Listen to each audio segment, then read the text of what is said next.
After his appearance in From Dusk Till Dawn, Clooney stayed away from any more Tarantino films. There were 0 appearances, 0 callbacks, and 0 rumors of possible collaborations. This was a clear statement from a filmmaker who often uses the same performers for decades. Later in his career, Clooney won Oscars for his acting and producer, but Tarantino spoke about him no more than before their collaboration ended. Differences of opinion between Spike Lee and Quentin Tarantino went beyond the norm for Hollywood feuds. Who gets to tell particular stories, creative accountability, and racism were all hot topics in this public dispute. The directors were both highly esteemed writers, having firm views and being unafraid to voice them. When Tarantino's 1997 film Jackie Brown was released to theaters, tensions started to rise. The unabashedly opinionated Spike Lee went after Quentin Tarantino square in the face for his penchant for using racial slurs in conversation. "The word isn't against me," Lee declared. "Even though Quentin is completely smitten with that word, I utilize it. Is becoming an honorary black guy something he desires?" In his usual forthright manner, Tarantino replied. He made it clear that he felt bad for Spike Lee if he couldn't value Jackie Brown. He has no business dictating the speech of other artists. What followed was the line that caused controversy and severed ties. "Please, Spike, be quiet." With the 2012 release of Django Unchained, the dispute heated up. He declared his intention to not watch the film and criticized it before he even saw it, saying it was disrespectful to his forefathers. In response, Tarantino made what was arguably his most controversial statement to date. "My performance is superior to his, and I believe that's the root of his problem. He's irate because I'm producing the black-themed films he desires to see him may be able to create." This wasn't just a quarrel about ideas. It was like a battle royale. The reply showed how much Tarantino believed in his own creative superiority and how he was ready to ignore criticism from even his most accomplished peers. Lee, an innovative filmmaker who had been his research on African-American experiences in film dating back to the 1980s, he was basically told that he wasn't good at conveying stories that were rooted in his culture. Full estrangement followed. Although both men persisted in their roles at the pinnacle of American film, they would never meet again. Not performing at any festivals together, and no interviews where neither party is acknowledged for their contributions. Disagreements like these tend to end when people in an industry achieve success, but in this case, the rift remained. With his legendary turn as Mr. Pink in Tarantino's Reservoir Dogs, Steve Buscemi helped establish the director's career. His renowned tipping diatribe, delivered at breakneck speed, is now one of the most cited scenes in independent film. Still, after that one picture, Buscemi gradually faded from Tarantino's life, despite his early devotion and apparent talent. There is a widely held belief that Buscemi's deportation was due to, indeed, that scene of tipping. In the first scene of the film, Mr. Pink argues that society shouldn't force customers to supplement the earnings of service workers by refusing to tip waiters. The moment was shocking and thought-provoking, yet several of the team members felt the words came straight from Buscemi's mouth. During filming, voiced their opinions independently. Business insiders said that Tarantino remembered that Buscemi had said something similar regarding tips while filming. It was never cast, but rumor has it that the director quipped years later that Buscemi would have to play the part of a waiter if he wanted to appear in one of his films again. The proof of Buscemi's banishment evolved into the start of production on Pulp Fiction. Buscemi was not even considered for positions in Tarantino's repertory company, unlike other Reservoir Dogs graduates like Tim Roth and Michael Madsen, who became recurrent characters. This was surprising coming from a director who was known for promoting from within and casting familiar faces over and again. Buscemi kept his feelings of exclusion a secret at all times. After that, he became one of the most revered character performers in America after delivering critically lauded performances in Ghost World, Fargo, and Boardwalk Empire. On the other hand, viewers noticed that Tarantino never once brought him up in relation to his subsequent undertakings, not even for brief appearances that could have complemented his unique on-screen charisma. In a short interview conducted years later, Buscemi provided only courteous distance when questioned about his connection with Tarantino. "I hope Quentin is doing well. I haven't heard from him for quite some time. Despite its tact, the comment, the total lack of any kind of continuing relationship, whether personal or professional. The role of the philosophical assassin was created by Quentin Tarantino to showcase Warren Beatty's famed cool and smart screen presence. The legendary actor, director, and producer nearly played the part of Bill. Working together would bring together two of the most unyielding otters in Hollywood. The collaboration ended just before filming started. The position was sought by Beatty, who is known for his usual hands-on involvement and is an acclaimed filmmaker of films such as Reds and Heaven Can Wait. In terms of the character, he suggested, I would like to talk about the script's themes and the revisions to the dialogue. An Oscar-winning talent's opinion would be greatly appreciated by the majority of filmmakers. It was unbearable interference for Tarantino. The dispute was later detailed by David Carradine, who succeeded Beatty as Bill. The filmmaker was trying to take direction from Warren, but Quentin isn't playing it straight.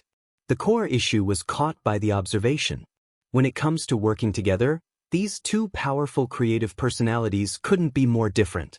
Though Tarantino refrained from openly criticizing Beatty, he did provide an explanation for the changing the casting made everything clear. It was certain to fail. I needed someone who could see that this wasn't about them.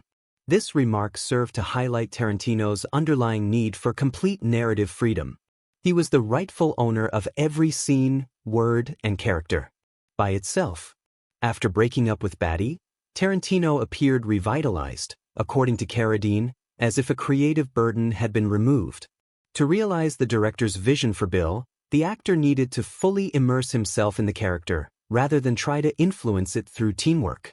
We managed the separation using confidentiality in the workplace. A subdued replacement that garnered minimal interest from those outside of the sector. No public remarks or press releases were issued. As had become his trademark during his lengthy career, Beatty remained respectfully silent about the ordeal. In Tarantino's view, solidified his method of filmmaking. Everyone works for a common goal, the story, the director, and the actors. Everyone is immediately cut from the cast if they deviate from this hierarchy, no matter how big or experienced they are. Famous filmmaker Quentin Tarantino has made several unforgettable films when he was 62 years old. People, speech, and his creative universe, he has also shown that ability isn't enough. Any character that doesn't adhere to Tarantino's strict criteria gets banished indefinitely, be it Lawrence Tierney's erratic conduct, Bruce Willis's nuanced defiance of direction, or Warren Beatty's innate tendency to work with others. Though they all meet the same end, these 6 characters stand for various forms of creative turmoil.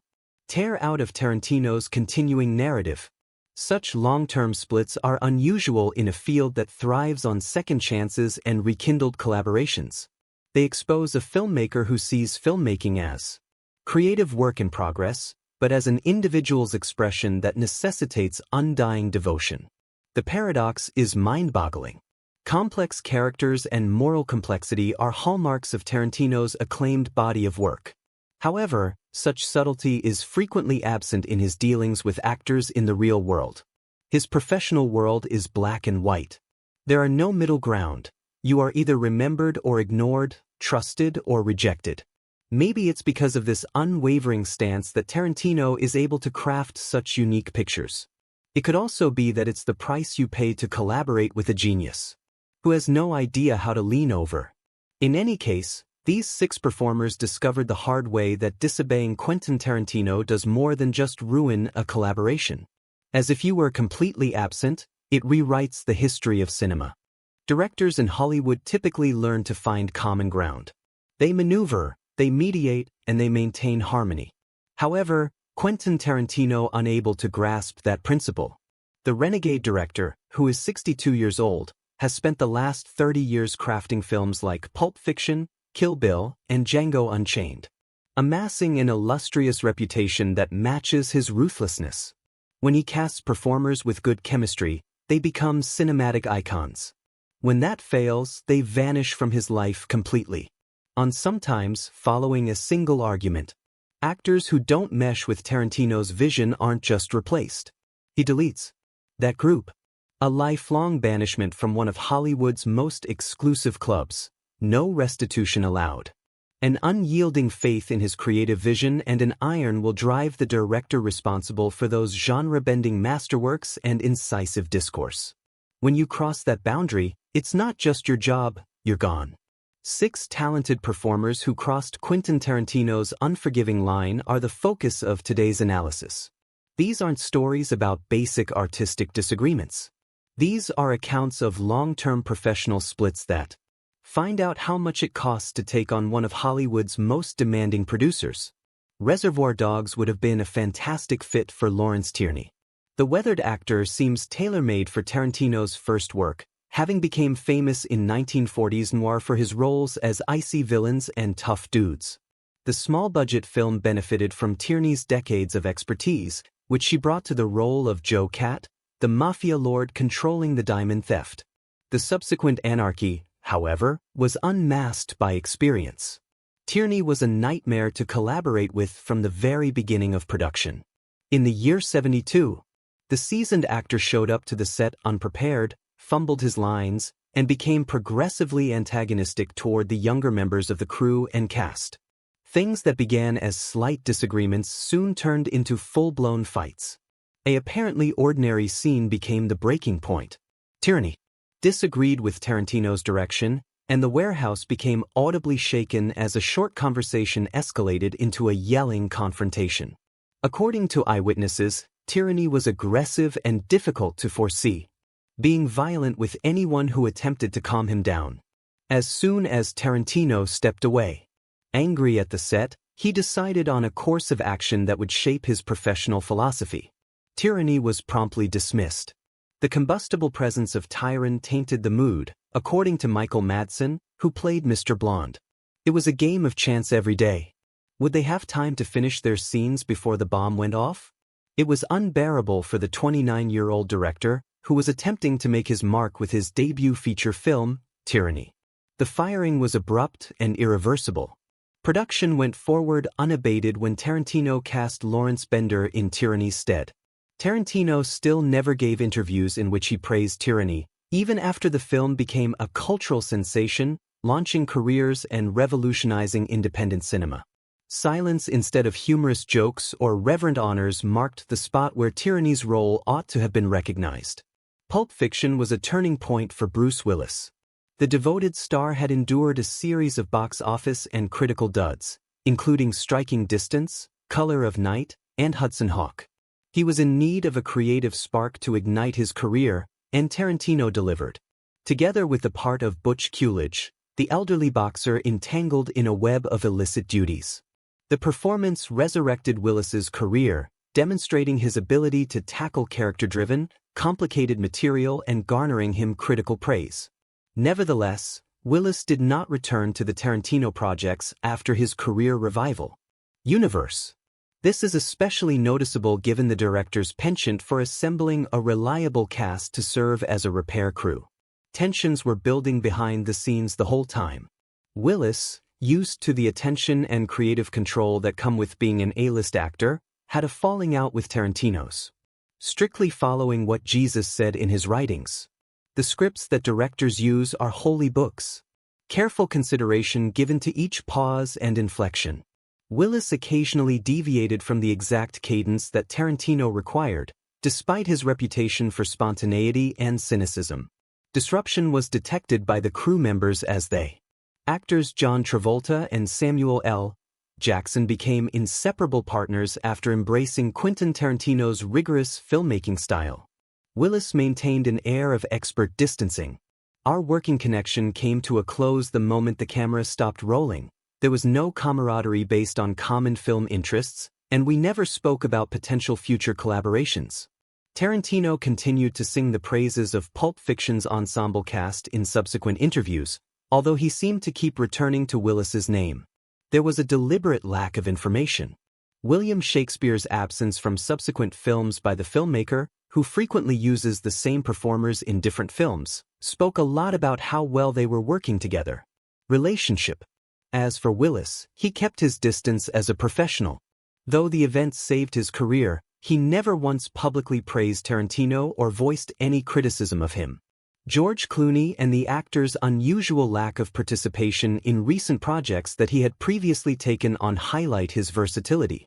The collaboration between Quentin Tarantino and Quentin appeared doomed to succeed.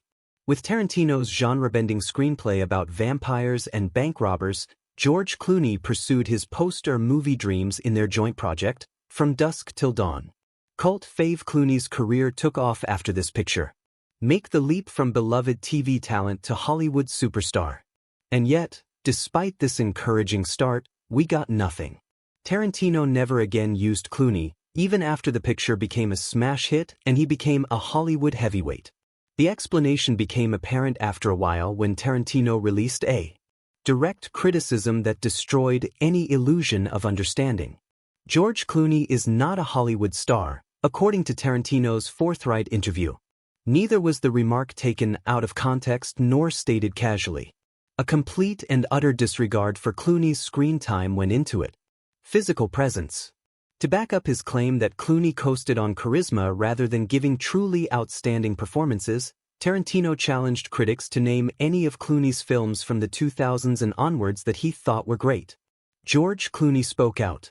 He openly communicated the director's judgment, defending his body of work while quietly pointing out that Ocean's 11, Syriana, and Michael Clayton weren't exactly insignificant endeavors. However, the harm could not be undone. A basic philosophical schism was exposed by the disagreement bestowed by Tarantino.